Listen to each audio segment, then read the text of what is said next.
डस्के की किसी फैमिली के मेंबर को आपने रेस्क्यू नहीं किया? नहीं नहीं, वो तो सारे बह गए थे। हेलीकॉप्टर होता तो ये इतना बड़ा सानिया नहीं, मैं एक है पाकिस्तान का बड़ा सानिया है इसका, तो मुझे इल्म भी नहीं था क्योंकि ये मुश्किल ऑपरेशन था जो हमने रेस्क्यू किया। अब ये तो बड़ा आसान था। गए ना तो तकरीबन 8:30-9 बजे थे, पानी फुल ज्यादा हो गई। अल्लाह के बंदो मेरे साथ राबिता करो, गाड़ी लेके आओ और किश्तियाँ हम 5-6-7 बंदी भी जाएंगे। अब नजर डालो तो किश्ती की टक्कर से वो सारी डूब गई। और वो किश्ती अकेले खाली चली। किश्ती में आप सवार नहीं थे? नहीं, मैं यार मैं नहीं सवार, मैं तो इस किश्ती के बाद आया हूँ। अस्सलाम वालेकुम नाज़रीन, मैं हूँ एडी मलिक। और सवात का इंतहाई अफसोसनाक हादसा जिसके बाद पूरी दुनिया में ये कोहराम बर्पा हो गया कि इतनी बड़ी और एटमी कुव्वत रखने वाले मुल्क के पास क्या इंसानों को बचाने के लिए कोई इकदामात नहीं किए जाते। वो ख़ानदान जो कई घंटे तक वहाँ पर ज़िंदगी और मौत की जंग लड़ता रहा और इंतज़ामिया से ज़िंदगी की भीख मांगता रहा, लेकिन उसी दौरान एक ऐसा फरिश्ता जब हम उस जाए वक़ूआ पर पहुँचे तो हमें हर शख्स ने एक ही नाम बताया, मोहम्मद हिलाल। आप यकीनन ये हमारे पीछे एक नया अजूबा देख रहे होंगे। ये केपी के हुकूमत का ये कोई शाखसाना या उनका कोई कारनामा नहीं है। ये एक बड़ी सारी ट्यूब है और इसमें हवा भर के ये शख्स जो आप वीडियो में मेरे साथ देख रहे हैं, ये है वो सितारा, ये है वो हीरो।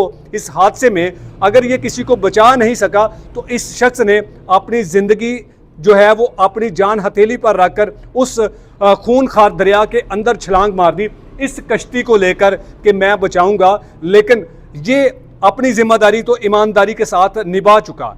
इन्होंने शायद किसी एक पर्सन को बचा लिया होगा, लेकिन जिनकी जिम्मेदारी थी इन फंसे हुए अफराद को जिंदा सही सलामत बचाने की, वो वहाँ पर कोई नहीं आया। इनसे बात करते हैं कि क्यों इनको ये ख्याल आया, कैसे इनको पता चला कि वहाँ दरिया में एक फैमिली जो है वो ज़िंदगी और मौत की जंग लड़ रही है, तो मैंने उनको उस मुश्किल से निकालना है। हिलाल साहब, हमने आपके बारे में हर शख्स के मुंह से यही सुना कि वो एक सितारा, वो एक हीरो है जिसने अपनी जान की परवाह किए बगैर दरिया में छलांग लगा दी थी। आपको कैसे पता चला था कि ये फैमिली जो है वो हादसे का शिकार हो सकती है, इस खूनखार लहरों की नज़र हो सकती है? मेरा नाम मोहम्मद हिलाल है। पिछले 35 साल से हम ये जो दरिया इस से लाशी निकालने का सिलसिला ये काम कर रही है। ये बारिश हुई थी और सैलाब का मुझे ऊपर से इतला मिली थी कि सैलाब आ रहा है। ठीक है। तो जब इधर और सियाह ज़रात आए थे नीचे मुकामी थे। अच्छा। तो इधर से एक बंदा आया कि वो फंस के फ़ोन नहीं मिल रहा था, सिग्नल हमारा ख़राब है। तो वो मेरे घर में सुबह आया तकरीबन 7:30 तो 7:45 बजे कि इधर पानी ज़्यादा हो गई है और ये बंदी जो है नीचे वो फंस गई है। फिर ये हम जो गए ना तो तकरीबन 8:30-9 बजे थे, पानी फुल ज़्यादा हो गई, दरिया पूरा भर गया, पूरा भर गया और भर रहा था। लेकिन और जो फैमिली थी वो वहाँ पर खड़ी हुई थी। ये जो सयाह थी वो फैमिली तो उधर, ये मैं इधर की बात कर रहा हूँ, ये और सयाह थे। अच्छा, ये मुर्दान के जो सयाह थे 3 अफराद? नहीं, ये नहीं, ये मुकामी थी, मुकामी इधर। अच्छा, इधर के यहाँ के रहने वाले थे। लेकिन ये बन टूट गया था तो इसको घेर लिया था। हम इधर लगे हुए थे। इसका तो मुझे इल्म भी नहीं था क्योंकि ये मुश्किल ऑपरेशन था जो हमने रेस्क्यू किया। अब ये तो बड़ा आसान था। अच्छा, ये जो अफराद जो डस्का की फैमिली थी, ये आसान ऑपरेशन था? तो इतना आसान था ना कि मैं कह रहा हूँ ये जो मैं सर, आप आसान ऑपरेशन कह रहे हैं, 10 लोग मौत की वादी में चले गए हैं। इस तरह था ना जो हुजूम खड़ा होता है ना, इसमें इंसान नहीं तैयारा। ये बस लोग एक हुजूम होता है, जब हुजूम होता है तो इस तरह वाक़यात पेश आते हैं। ये सारे लोग खड़े हो कि इसमें रेस्क्यू वाले आ गए, उसके साथ सामान आया, रस्सी लेके आया, वो कह रहे हमारे साथ किश्ती नहीं है। अल्लाह के बंदो मेरे साथ राबिता करो, गाड़ी लेके आओ और किश्तियाँ हम 5-6-7 बंदी भी जाएंगे। इतना बड़ा हादसा हो रहा है, इतनी लोग डूब रही है, इतना मुझे तो इल्म नहीं था। लेकिन जब मैं घर आ गया, ये 7 बंदों को रेस्क्यू किया तो एक बंदा आ गया, मुझे जानता था, अपनी गाड़ी में, कार में। ठीक है। सुजुकी और हमारा ये किश्ती तैयार खड़ी थी इधर। हमने इस तकरीबन 6-7 मिनट लगे है। ट्रैफिक भी जाम होता है, आपने देखा होगा। लेकिन हम उधर पहुंच गए। जब कांजू पुल के ऊपर पहुंच गया तो लोग तेज थे, भाग रहे थे कि बस यार वो फैमिली सारे बह गई। फैमिली उस वक्त जब आप पहुंचे तो वो बह गई थे। मैं उधर 1-2 बंदे तो जो आपने वो झोपड़ी देखी है ना, जी, जी। ये लोगों ने वीडियो बनाई है। हाँ। तो फिर गए थे, एक दो बंदे उधर है, हमने उस जगह हाँ। जो आप कह रहे हैं कि मुश्किल है, हमने उससे ज्यादा मुश्किल जगह पे पहुंच के उन जो बंदे थे उनको रेस्क्यू किया उधर से। अच्छा, एक वीडियो सोशल मीडिया पर गर्दिश कर रही है कि एक अकेला शख्स इसी तरह की एक कश्ती के 2 चप्पू लेकर वो उस फैमिली के करीब पहुंचता है, लेकिन उनको बचा नहीं सकता। वो आप थे उस वहां पर पहुंचने वाले? वो मैं नहीं था जी। अच्छा। वो रेस्क्यू वाला था। और ये इंतहाई ये बुज़दिलाना पहल किया इन लोगों ने, क्योंकि एक किश्ती एक बंदी से चलता है लेकिन रोकने वाला तो कौन है, इसके साथ हेल्पर ज़रूर होगा। ठीक है। क्योंकि चिलान लगाना पड़ता है इसको इधर से पकड़ के ना। हाँ। इसके पास अगर कोई बंदा होता तो ये 5-6 बंदे बच जाते, लेकिन ये वो तो जो थे वो तो खुद उसको पता नहीं था किधर से वो पकड़। रेस्क्यू वालों की गफलत की वजह से वो फैमिली पूरी की पूरी बह गई थी। वो किश्ती का आप नजर डालो तो किश्ती की टक्कर से वो सारे डूब गई। हाँ। और वो किश्ती अकेले खाली चले गई। वो किश्ती में आप सवार नहीं थे? नहीं, मैं यार ये मैं नहीं सवार, मैं तो इस किश्ती के बाद आया हूँ।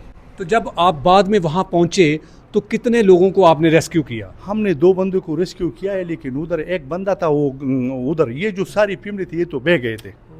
ये तो मैं कह रहा हूँ ना, दसके की किसी फैमिली के मेंबर को आपने रेस्क्यू नहीं किया? नहीं, वो तो सारे बह गए थे, सब बच्चे भी, खवातीन भी? बच्चे। इससे पहले जो 2 बंदे थे ना, हाँ। वो किनारे पे उधर का हमने, ये मुझे पता नहीं कि ये मर्दान के उसका उस टाइम का मुझे पता नहीं था, क्योंकि जो डेड बाडियाँ निकली है ना, हाँ। इसका भी मुझे कसम से मैंने वो डेड बॉडी उधर रेस्क्यू वालों को जो रास्ते में दिया, क्योंकि मुझे पता कि अभी जिंदा नहीं बच गई है तो डेड बॉडी का। अच्छा हिलाल भाई, मुझे बताइएगा कि इतना बड़ा हादसा हो गया, कसूरवार आप किसको समझते हैं? कसूरवार जो इधर का मुकामी जो होटल वाला है, इंतजामिया है। हाँ। क्योंकि जो होटल बनी हुई है इसके सामने कोई सेफ्टी नहीं है। होटल ने जो वहां पर सीटिंग लगाई हुई है गैर कानूनी तौर पर लगाई हुई है? कानूनी लग गया। ये जो आप माइनिंग हो रही है ये सामने नाजायज तजावुजात है। नाजायज तजावुजात है, नाजायज। अभी वक्त आ गया है। हाँ। अभी ये अगर हुकूमत, इधर तो हुकूमत नाम की कोई चीज़ नहीं है, अगर है तो इस पर एक्शन लेना चाहिए। जो होटल है सारे, इमरान खान की हुकूमत है, अली अमीन गंडापुर वजीर आला केपी के हैं, आप कह रहे हैं कि हुकूमत ही कोई नहीं है?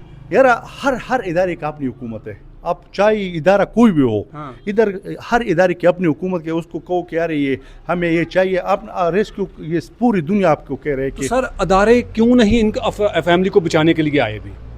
यार अगर बचाते तो बचा सकते थे, जानबूझकर नहीं बचाया गया। इस तरह है ना कि ना अहल लोग जब मेरा मुंतखब होता है ना, ये ना अहली की वजह से, हमारे ना अहली की वजह से ये जो वाक़यात होती है, ये हमारे ना अहली की वजह से।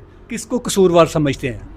ये इंतजामिया को, ये केपी के हुकूमत को आप कसूरवार समझते हैं? इंतजामिया को, बिल्कुल। इनके पास तो एक रेस्क्यू हेलीकॉप्टर भी है जो अवाम की फलाह बहबूद के लिए, अवाम के इस तरह के हादसात से बचाने के लिए इस्तेमाल किया जाता, तो उसको क्यों नहीं इस्तेमाल किया गया? बहुत मुआज़रत के साथ ये इन लोगों के ऊपर ये लड़ाई झगड़ों के लिए, अगर ये अमन के लिए होता, आज हेलीकॉप्टर होता तो ये इतना बड़ा सानिया नए, मैं एक है पाकिस्तान का बड़ा सानिया है।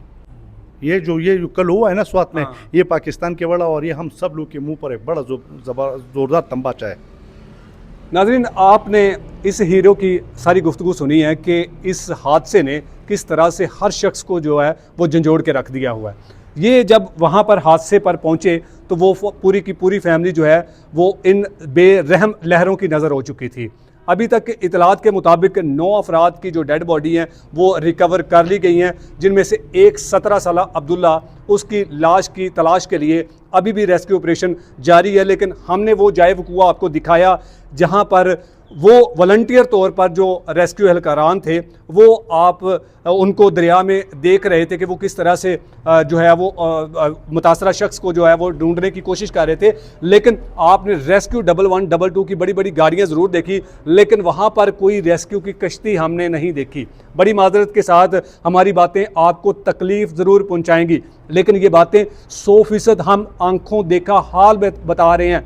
चीफ सेक्रेटरी साहब की नाअहली और उन्होंने जो आकर मुतनाज़ा किस्म के बयानात दिए, शायद इसलिए कि वो अपनी हुकूमत और अपनी नाकस कारकर्दगी पर पर्दा डालने की कोशिश कर रहे थे। लेकिन अहले सवात ने खुलकर बताया कि इस हादसे के पीछे कौन कसूरवार है और कौन कसूरवार नहीं है। अगर इस दरिया के किनारे पर जो बनाए गए जितने भी होटल मालिकान की तरफ से होटल बनाए गए और होटल वालों ने नाजायज़ तजावज़ात इंतज़ामिया के साथ मिलकर दरिया के किनारे पर सीटिंग बनाई हुई है। जब सयाहों को आप खुद दरिया तक पहुंचाने के लिए सहूलतकारी पेश करते हैं तो फिर कौन चाहेगा कि जब खाली सूखा दरिया होगा तो दरिया के अंदर जाकर दो तस्वीरें बना लेंगे। लेकिन इंतज़ामिया की जानिब से यह कहा जा रहा था कि 28 जून तक हमने अलर्ट जारी किया हुआ था कि इस दरिया में सैलाब आ सकता है, सैलाब का खदशा है, लेकिन यहाँ हमें किसी ने नहीं बताया कि अलर्ट जारी किया गया था या नहीं किया गया था। हकीकत हमने आपके सामने रख दिया,